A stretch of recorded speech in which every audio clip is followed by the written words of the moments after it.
I believe that one of the most critical aspects of my work with clients is the interview process that I go through at the beginning of any engagement. During this process, typically I'll meet with the CEO, the CFO, other key executives, the chairman of the compensation committee, and then potentially other committee members or even the chairman of the board. And this process really is critically important for me to understand the business of the organization that I'll be working with, so that I can tailor our analysis and our executive compensation program recommendations to that specific organization.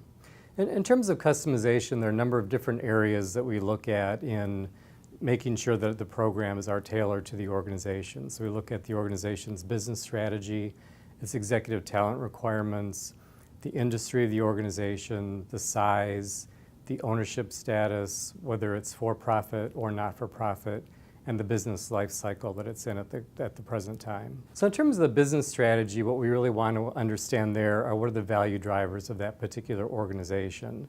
And so we can then link the value drivers to the executive compensation program and the various metrics that we're measuring within the incentive plans that we're designing for the particular client. We also look at the organization's executive talent requirements, and by that I mean how competitive is the labor market for talent for each of the executive positions?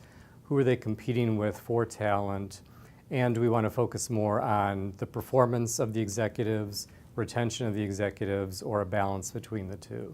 We want to understand the industry that our client is working within and its competitive positioning, both from a business standpoint and from a labor market for talent standpoint.